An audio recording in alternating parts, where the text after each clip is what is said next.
If you drive a long wheelbase after jumping out of a short wheelbase, you might be disappointed.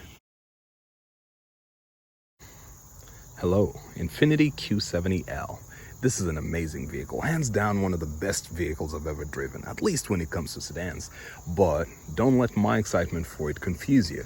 Just because I like it does not mean that it's going to be the best choice for everybody out there in their unique situations. So in this video, I'd like to share the things that I find to be positive, some things that maybe are neutral, and the few negatives that I've found about owning and operating an Infiniti Q70L.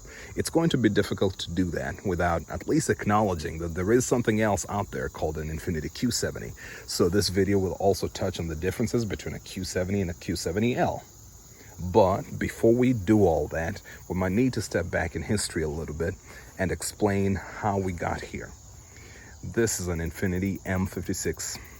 It is Nissan's luxury brand midsize model, and in 2011 Infiniti stepped away from that body style and offered this. They came with two different engine options, 3.7 V6 and a 5.6 V8. They were called the M37 and M56. In 2012 they added a hybrid to the mix. This was powered by a 3.5 liter V6 and it was called that M35H. Sounds pretty simple and intuitive. Yes, it is. These powertrain options were offered all the way to the end till, the hybrid stopped in 18, and in 19, the entire line stopped production. As much as the powertrain stayed the same, the body style did change a little bit, as most people do, some sort of a mid-cycle refresh. Some people do it 2 or 3 times. Okay, we'll cover that. In 2011, 12, 13, 14, the body was exactly the same. In 2015, they offered a revision to the front and the rear and a little bit on the side, and that's what they called the Q70. However, I have to talk about 2014 because that was a pivotal year. Infiniti decided to go upscale, and I suppose somebody told them that the key to luxury and looking upscale is using the letter Q. So everything that they offered got the designation Q. So what was previously called an M56 was now called a Q70. And obviously when you lose those numbers in the back, the unique numbers in the back, when everything is called a Q70, you need a different way to tell the engine size. And they got badges over there. So the M56 was now Q70 5.6 badge. M37 was Q70 3.7 badge, and the hybrid said hybrid on there. So it does work. 2014, something changed, but the body was still the same, exact same car, front and rear, inside, everything was the same, but it just changed name. 2015, in my opinion, is when the biggest changes happened. That is when the Q70 actually came around, because for one, the body did change, and when you look at the front, you get what we see. I think they went to a different family face. It looks more like a Q50 in a way. Bad thing or good thing, it's really up to you. But the chrome, the grille shape, the headlights, LEDs, and the fog lights, the way they look. The back also changed. I don't know if you can tell from here, but the taillight is different. The shape of the trunk is different. The bumper cover is different as well. On the side, it was very subtle. People who were very keen might have noticed that the side mirror housing looks a little different because that one there has turn signals in it, and as I mentioned, the badging over there, which would be on the fender. So I feel like, yes, they did make some changes, but if you were to put a Q70 beside an M and you were to cover the fronts of both vehicles, it might be very, very difficult to tell them apart from each other. What I'm not mentioning here is that the changes were mostly skin deep, because the interiors of the vehicles did not really change much. Very few iterations were made, but if you were to just open a door at quick glance, a 2019 Q70 looks exactly like a 2011 Infiniti M. Bad thing, good thing, it's really up to you. The way I look at it, some people say that, well, Infiniti dropped the ball, they should have changed. I feel like if Infiniti made any mistake, it's that they just released an awesome product too early. Otherwise, if you opened the 2019 Q70 door, and you would just say this is a really nice interior. If I did not tell you that it was also offered 8 or 9 years prior to that, you would be none the wiser, right? 2015, as I said, the big thing that happened is that we got the Q70 as we know it. But something else happened. We got something else called a Q70L, and that's what we have in front of us right now. Big changes in 2015. With that, we only had M's. There was no M56L or anything of the sort. Q70L came about. And what are the differences between a Q70 and a Q70L? So let me pivot here a little bit. A few minutes earlier, I said that an M and a Q70 look so similar, right? So before I can talk about a Q70 versus Q70L, I need to get some sort of a Q70. So cover the face, and that is going to be my Q70. That's my Q70L. So in front, a Q70 versus a Q70L look the same, exact, everything is the same. The back also looks the same. The only difference is that while the badge would say Q70 on one of those, this one here has an L, denoting that it's a Q70L. Otherwise, when it's coming at you, it's hard to tell any differences, right? But I think, and this is going to be subjective, I think Q70Ls look better. Look at that. This is basically the shape of a Q70. I think it looks good. In itself, it's a handsome body. You know, the shape, the way it slopes down there, the trunk. It's got a little bit of that Lexus GS look, and I guess Porsche Panamera tried it as well. I don't think they nailed it as well as these other guys. The Infiniti, that previous generation, I feel like they did it even better with at least with the rear view.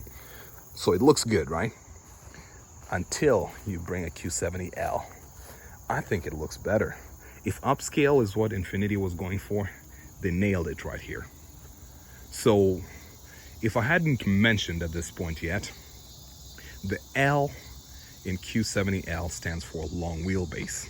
And what that means, well, there is the literal part that the wheelbase is longer, so the distance from front axle to rear axle is a little longer, 6 inches longer, just about 6 inches longer.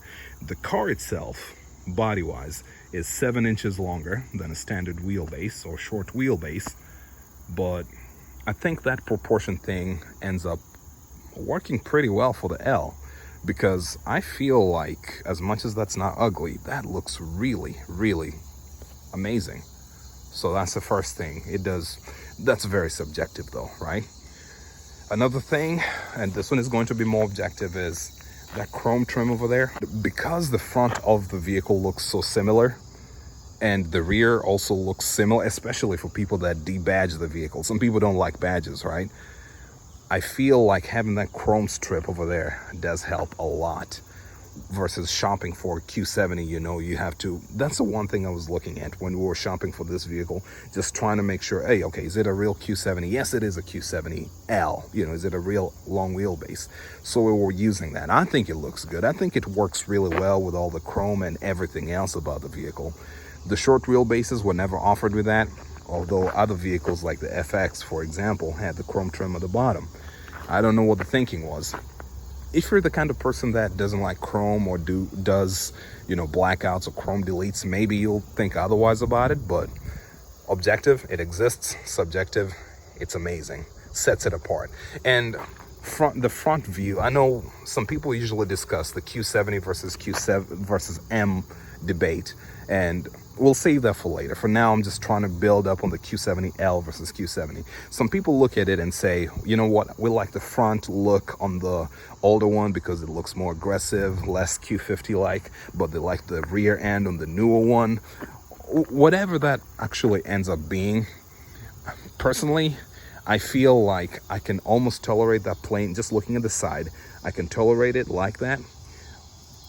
And when you add the face, I can tolerate it that way. But for some reason, when you put that front face, now it becomes a Q70, and I look at the side, I feel like it's so plain. I don't know why. I feel like, although the sides are the same from an M to a Q70, a short wheelbase that is, I feel like the Q70s look really plain. They don't look as good. So subjective things aside though, I think we're now going into more facts. So I've mentioned the numbers, and in a way I inferred that There is going to be extra length here, and I talked about proportions. So you can see that the rear door is longer, right? More glass beyond the B pillar right there. The front door is pretty much the same front door you get over here, but the rear one is a little longer here. So I would assume that the rear has a little more room, and yes, indeed it does. It has about, what, 5.5 inches of extra room. You might not be able to see it yet, but let's do this. See, eliminated door sill plates. Okay, so let me open these. And this door as well. And this one. So I mentioned earlier that the interior did not change much, and this is a sport model interior, so it might look a little different, but the dash gauge cluster setup mostly the same. All right, same thing here. Yes, this is a deluxe technology package, so it looks a little different, but it feels very familiar is what I'd say. But the long wheelbase, the Q70L versus a short wheelbase Q70, dimensions for the driver, it's all the same. There's nothing, you don't get any extra. As I said, the front, it's all the same up until here, so no changes for the driver. Might as well just shut the door, you know, shut that door over there. However, look at the rear. Look at that. This is my seating position. I'm 6'2". I have it all the way back pretty much. And you can get even adults in there. I can sit behind myself. I usually do this thing called a sit behind myself test. Am I comfortable in the vehicle? Yeah, you can make it work. You can put car seats in there. And it does better than an Infiniti Q50, I'll tell you that. So it's doable. However, keep that in mind, okay? Take a picture of that. Mental image, all right? Check this out. Even without pulling out a tape measure, you can see that there's way more room over here. Yes, so that's the extra 5.5 inches of extra leg room in the back. The other dimensions don't really change much. Hip room is pretty much the same. Surprisingly, shoulder room goes down a little bit, just by 1.5 inches. So if you're moving from a Q70 to a Q70L, or considering, and part of the problem is that you feel pinched about the shoulders, maybe you shouldn't get a Q70. But I mean, I don't know how many people you haul around, but do you have 2 people or 3 in the back? That might make a little bit of a difference. So right now I need to, in a way, reintroduce. I mentioned that the M was a mid-size sedan. So back in the day, Infiniti used to offer something called a Q, the real Q, like a Q45. That was a big sedan. We were happy to get a big sedan that was an Infiniti again, right? But this is really a mid-size sedan. So the competitors are Lexus GS, Audi A6, BMW 5 Series, and Mercedes E-Class, just as an example. I might have forgotten somebody, but you know, Japanese going against Germans. So keep that in mind, because I'm about to explain something here. The long wheelbase version of the Infiniti Q70, it's an interesting one, because when you open the door, it can kind of hit you, especially if you're cross-shopping with other long wheelbase models. Those other guys have really, really nice packages for the rear seating area, you know. You talk about reclining rear seats, heated and cooled seats, massaging seats sometimes, wine coolers, champagne flutes in the back. You know, there's so many different things you could do in the back seats, but keep in mind that the Infiniti Q70 is actually a mid-size. So when you compare with other long wheelbase models, you're probably not going to be looking at the Mercedes E-Class. You'd look at the S-Class. Those are usually all long. So I guess Audi, you're not going to look at the A6. You're looking at the A8L. You're not looking at the BMW just regular 5 Series. You're looking at the 7 Series L. And with the Lexus, you're not looking at the G. You're probably looking at a, you know, LS. Long wheelbase model. So that is one thing to keep in mind. Again, negative, neutral, you decide for yourself. Could be even a positive. Some people don't like many things in their vehicles. They think they're going to fail. So let me show you though what you have with these vehicles. For the front, these vehicles, you get heated and cooled seats, right? At least there's that. In the back though, not too much. As I said, there's not too much going on. There is at least a compromise here. You get heated rear seats. And a caveat, that's optional. It wasn't guaranteed that you were gonna get that. If you had a V8, yes, heated rear seats for you if you had the long wheelbase, but the V6s, you had to make sure you got the right packages. But before shutting the door, I want to explain. Back in the day, Infiniti, at least in North America, they offered a package with those models called a premium package. And the premium package had heated rear seats, reclining rear seats, controls for the audio as well as the AC and heat in the back. They were nice. I thought they were really nice, but I don't want to say gimmicky, but they were interesting to have those in a mid-size vehicle, because you recline your seats and it's pretty much right up there against the other seat. So maybe on the seat that you did not have a passenger, front passenger, it would work.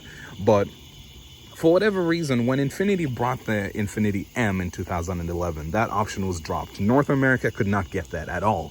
So if you wanted rear heated seats, you had to go to a different brand. So we were happy when the Q70L came about, because at least rear heated seats were offered. And that's about it. That's pretty much all they offered. Other markets still could get the premium package. And I think with a long wheelbase, it would be able to take advantage of the extra packages a little better. And other markets also got like headrest monitors from Infiniti or from Nissan. So I don't know what exactly happened with the North American market, but this is what we ended up with. So apart from that, I suppose I could talk about this. Instead of regular step door seals in the back, at least you get the illuminated door ones. So like here, which is pretty much what Q70 would look like. So you've got those, right, for the front, but the back would be just plain. So that one has illuminated door seal plates, and that's good. Another thing, now that we're talking about illumination, is that this one here, oh, battery's dead, but for lighting, you have these lamps over here, just pretty much standard lamps. And I noticed that with the Q70L, you got reading lamps right in the middle. And I can't remember if that's like just all Q70s or just the L. So again, I'm not 100% sure what kind of market research was involved with the Infiniti Q70s. And someone said, you know what? Our clientele does not really need to recline back there and massaging. They're probably reading and brainstorming, So yeah, make sure to get a light up there. I don't know. I'm making light of that situation, I guess, laughing at it. But the other thing that you notice with the Q70Ls is, do you see that? The door cincher. You place it there and it pulls itself all the way home. Now, it's a cool feature. I love it. I'm grateful to have it. Definitely not a deal breaker in my book for anything, in case I was cross shopping, but it's there. And again, I don't know what kind of decisions were made. I don't know how they looked at it and said, yeah, you know what? We're not going to give people heated seats as standard, but door cincher, you absolutely have to have it. So I mean, it would work great as a cab. There's that too, I suppose, so that people are not slamming your doors, but just an interesting thing. All right, let's bring it in. I'll be concluding the video shortly, but I wanted to remind you guys that this channel, the way I've curated it, it's a place where I offer information as objectively as possible. I tell you how it is, and you decide how the information makes you feel. So I'm not trying to sway you either one way or another. Talking of which, I've got something that might trigger you, right? So we know that if you want to buy a Q70 or if you want to buy an Infiniti sedan, maybe you should get the biggest, baddest that they offer. Q70, long wheelbase, fully loaded, all the packages, all-wheel drive, and a 5.6 liter V8. So here's a crazy stat, since we were talking about numbers earlier. The Q70L V8 is down on power compared to the short wheelbase. It's 420 horses versus 416, maybe something like that. The V6, for whatever reason, is same power throughout, but for whatever reason, it's just down on power. Are you going to feel it? I don't know, but hey, they felt it was important enough to tell people. So I'm not saying that you should not shop like that. I'm not saying that you should not consider getting the biggest, baddest Infiniti sedan that you can get. There's no wrong way about, well, the only wrong way to do this is you buy a vehicle, then you start researching it and realize you dislike it. But generally, as I said, I do these videos to equip you guys with as much knowledge as possible to make the best decisions for yourself. So as I said, or as I was trying to say, is that the way my channel is that I tell you exactly how things are, and you decide how these things make you feel, whether it's a positive thing or a negative thing. Otherwise, I'm not trying to sway you either one way. But while here, I have something that might be a negative. It's a little controversial, but it needs to be said. The Infiniti Q70L suffers what I call the curse of the long wheelbase. It's something that I came up with because of driven a lot of different vehicles, tested vehicles that offered both the short wheelbase and the long wheelbase, you know, Jaguar XJ long wheelbase short, the B, you know, and all those other things. And so apart from the Lexus, for example, all these other vehicles are usually made in a way that they're luxury sport vehicles, I'd say, in that, yes, they're nice to drive, but they also have some handling capabilities, right? So generally, you know, when you buy a 5 Series and GS, you buy them because those are nice handling vehicles. And yes, the M or Q70 does not handle anywhere close to a G37 or Q50, but I like the balance of sport and luxury in that.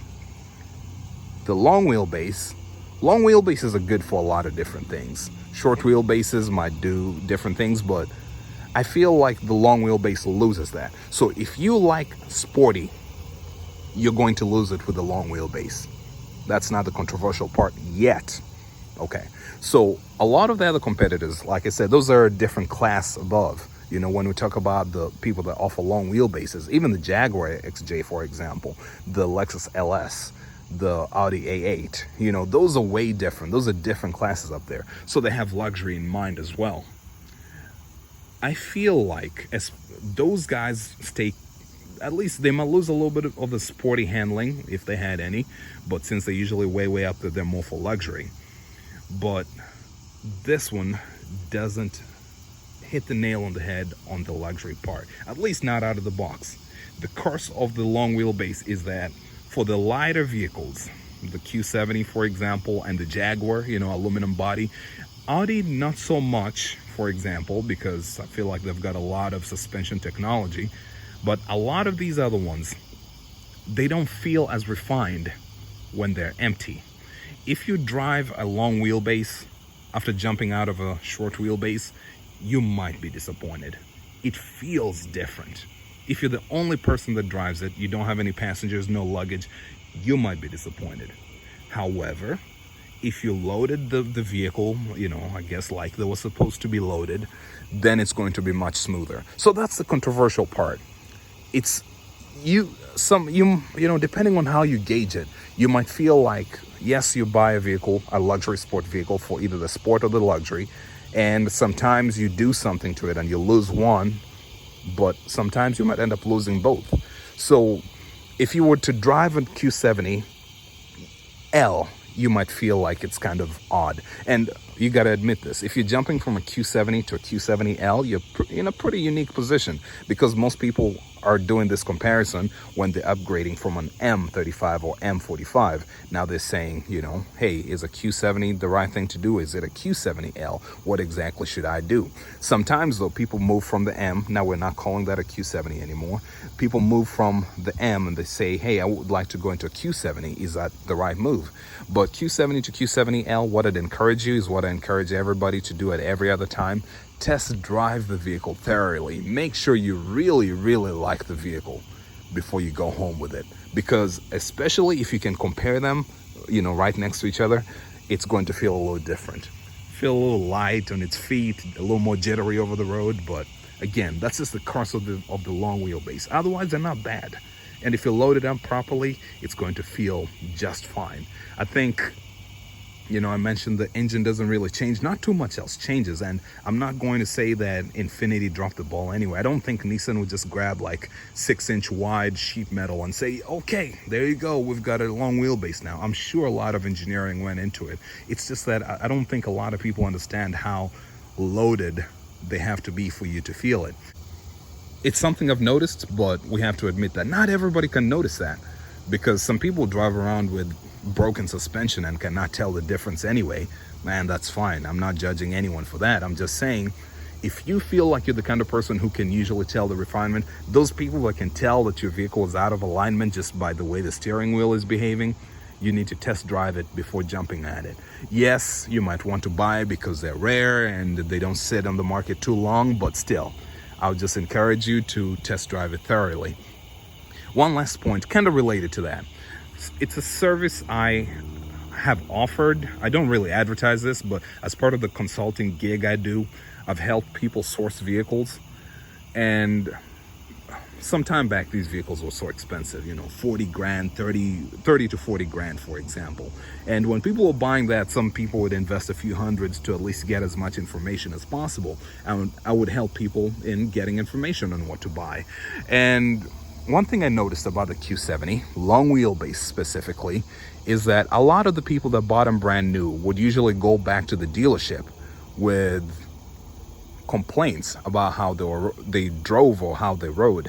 And so you'd see a lot of entries in the service history whereby some suspension work was done. They replaced control arms, stabilizer links, bushings, this and that, changed the tires, rotated this and that, even changing wheels. I've seen all those kind of things. So depending on your driving habits, it's something I'd just like you to know that sometimes a Q70L might actually disappoint you.